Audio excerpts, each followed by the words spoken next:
Assalamualaikum warahmatullahi wabarakatuh.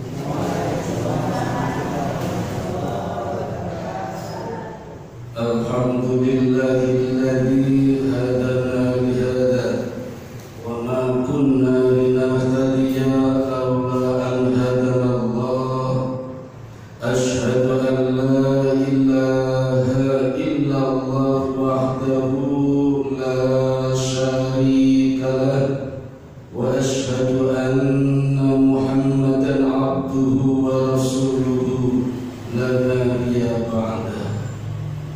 Bapak Ibu, saudara-saudara jamaah Masjid Darul Quranul Karim, sore hari ini izinkan saya menyampaikan materi tentang Sirah Nabawiyah. Dan sampailah pada peristiwa terjadinya perang Uhud. Perang Uhud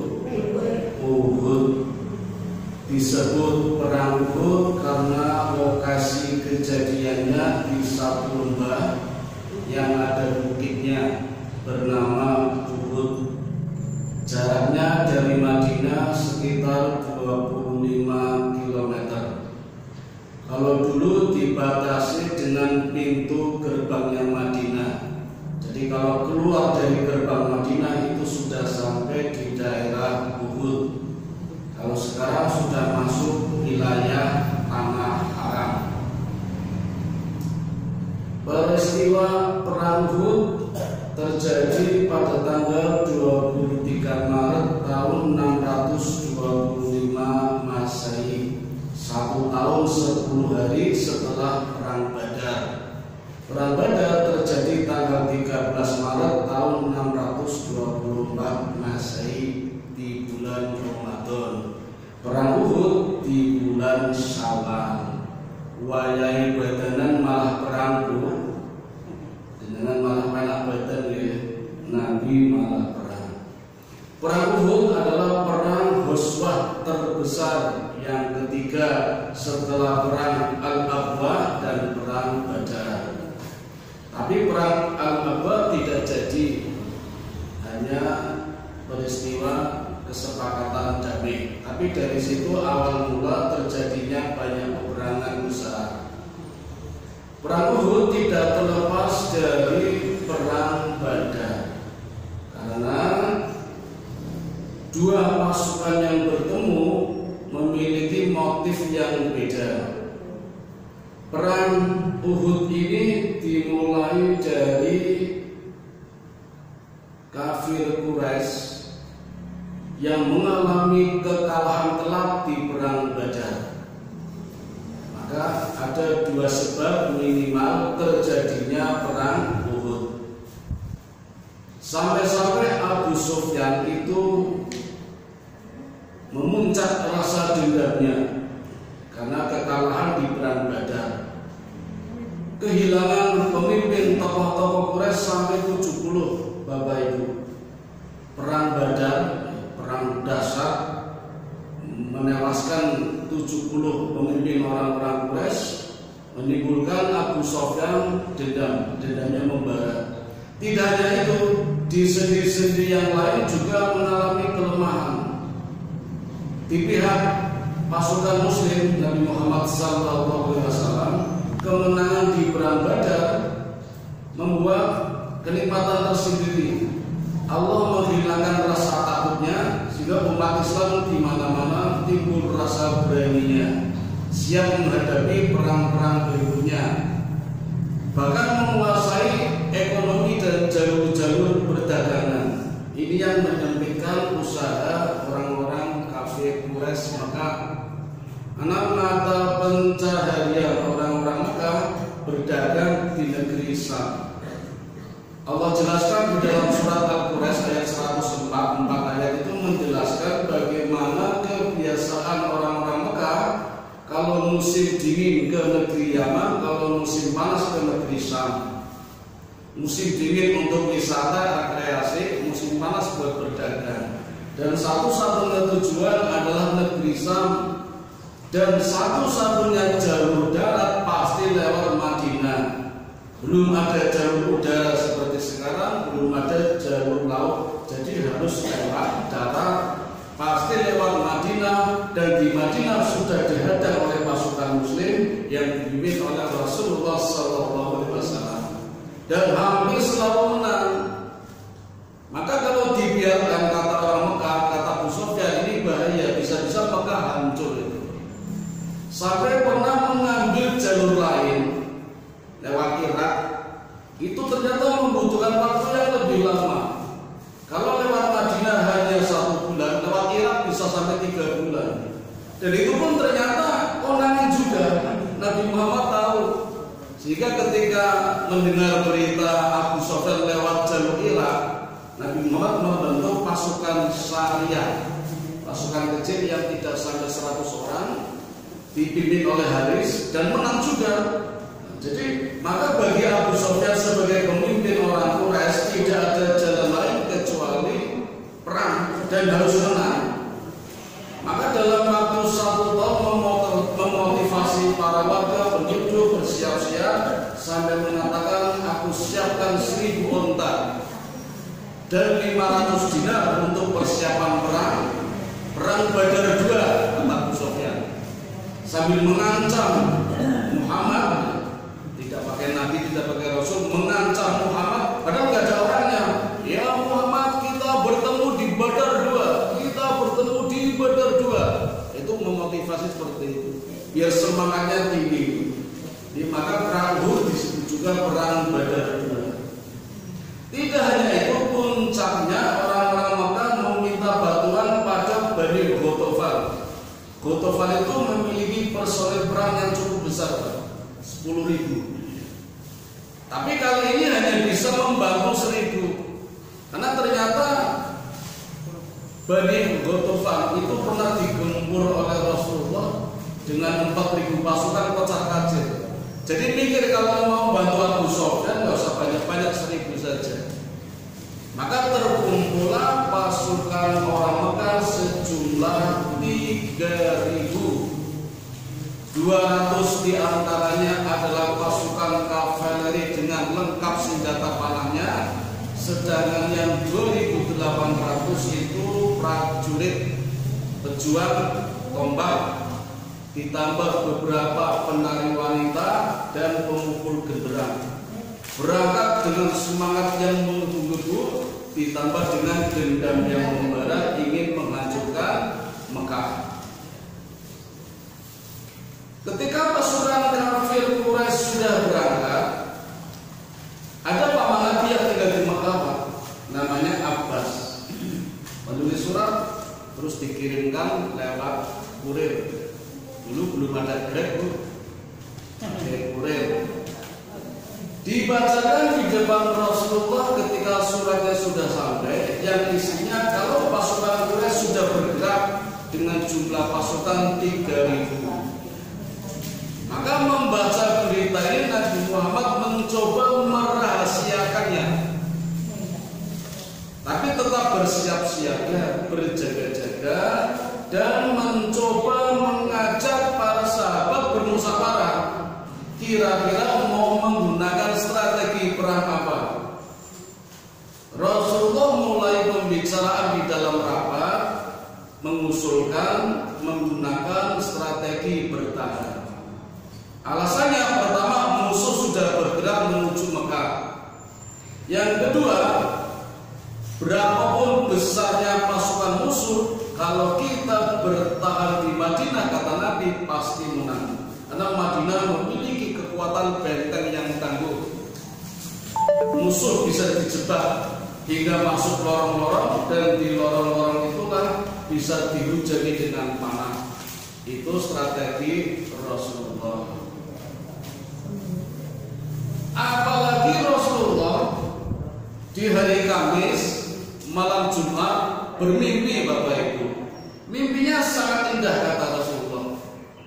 Aku bermimpi melihat pedangku bengkok, kemudian patah, tapi tiba-tiba kembali utuh lagi, bahkan berkilau lebih indah daripada sebelumnya.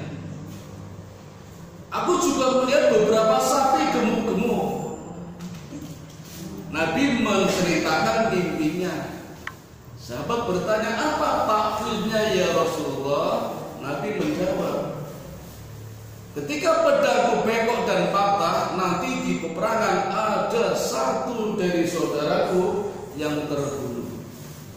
Kenapa aku senang ya Rasulullah? Karena masuk surga. Kemudian pedangnya kembali utuh, bahkan berkilau lebih indah daripada sebelumnya. Apa artinya ya Rasulullah? Artinya aku senang karena orang Islam, pasukan Muslim bersatu kembali setelah tercerai-berai. Sedangkan sapi yang gemuk-gemuk artinya apa? Nanti banyak dari pasukan Rasulullah yang terbunuh. Tapi Rasul senang karena masuk surga. Jadi Bapak Ibu, di peperangan apapun, target yang utama bagi orang Islam ketika itu adalah mati syahid, surga. Jadi mati nggak ada masalah. Kalau menang itu malah nomor 2. Makanya kalau kita lihat Palestina, Bapak Ibu nggak usah kaget. Mereka hidup tidak untuk sekolah, tidak untuk belanja, memang hidup untuk mati. Pekerjanya hanya sholat, mengaji jihad, sholat, mengaji jihad, surga. Itu orang-orang Palestina kalau ditanya seperti itu, luar biasa. Tetapi Bapak Ibu, dari pejuang-pejuang muda seperti Hamzah dan yang lainnya mengusulkan, bagaimana ya Rasulullah kalau kita menyerang, jadi keluar dari Madinah menyerang, menyongsong lawan. Karena Hamzah dan kawan-kawannya merasakan betul kedahsyatan di perang Badar, kemenangan di perang Badar, begitu mudahnya, ingin terulang kembali. Dengan pasukan yang sangat sedikit, hanya 314, mampu mengalahkan 1000. Padahal senjatanya lengkap, itu di perang Badar, punya pengalaman menang, ingin menyerang.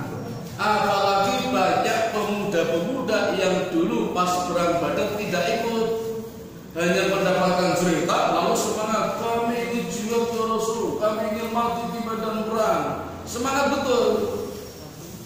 Cuma sayangnya Bapak Ibu, seolah-olah kesannya memaksa. Sampai Nabi mengatakan, saya tidak suka dipaksa. Nah, di sini mulai ada masalah. Karena merasa dipaksa, Nabi akhirnya mengiyakan. Baiklah kalau begitu. Setelah sholat Jumat, bahkan setelah sholat Asar, ketika semua prajurit sudah bersiap-siap, lalu Nabi masuk ke dalam rumah, mempersiapkan baju perangnya. Ketika Nabi mempersiapkan baju perangnya, ada 2 sahabat yang mencoba menasihati pemuda-pemuda tadi yang mengusulkan menyerang, tidak bertahan. Apa nasihatnya? Kenapa kamu memaksa Nabi? Padahal Nabi biasanya berdasarkan wahyu. Akhirnya orang-orang yang mengusulkan tadi kecewa. Kemudian Nabi keluar rumah, ternyata sudah memakai baju perang, bahkan membawa 2 baju perang. Sehingga mereka mengatakan, ya Rasulullah, mohon maaf kalau kami tadi seolah memaksa. Sekarang kami serahkan kembali kepada Allah ya Rasul, kami siap bertahan. Apa kata Nabi? Nabi bersabda dalam satu hadis yang sangat masyhur, diriwayatkan oleh Imam Bukhari. Nabi mengatakan, tidak pantas bagi seorang Nabi yang sudah memakai baju perang kembali ke rumah sampai Allah memutuskan siapa yang menang, siapa yang kalah. Ini ada di dalam surat Al-Imran, surat yang ketiga. Hadis nih, kalau surat yang ketiga, surat Al-Imran ayat 121 itu menggambarkan kepada kita, setting kepada kita bahwa kemenangan-kemenangan di dalam perang diawali di pagi hari. Jadi di surat Ali Imran ayat 121 Allah menceritakan ketika Muhammad pagi-pagi sudah mengatur posisi menempatkan orang-orang di medan perang. Ini sebenarnya rahasia Bapak Ibu. Memang ayatnya settingannya ayat perang, tapi sebenarnya ada pelajaran buat kita. Panjenengan nanti boten keluar rumah kemudian kembali lagi ke dalam rumah mergono sing keri.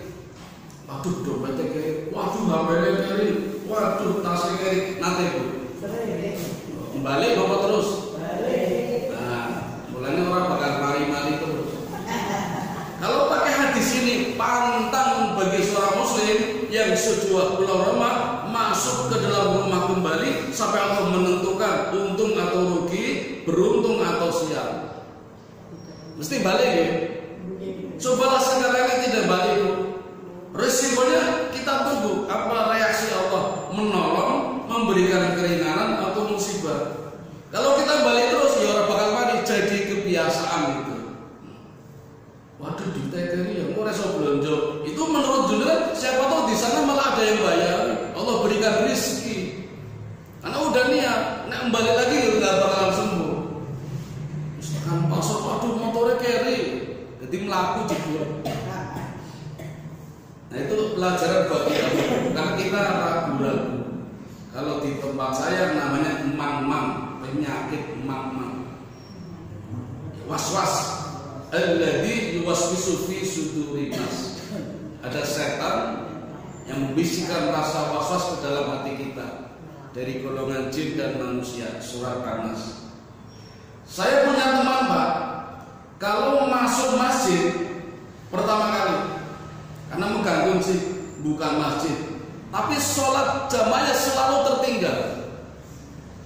Aneh kok Bu? Mergo penyakit mang-mang. Sudah wudu, duh, itu batal ya. Wudu mana?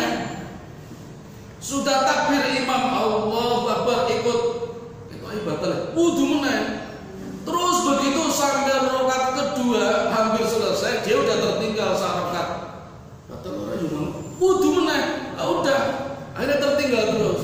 Datang ke masjid pertama kali, sholatnya malah kayak orang kemanan jamaah. Kok penyakit mamang rancang kula wonten pungaten. Alhamdulillah saniki marina mergo napa Bu? Kawin mari.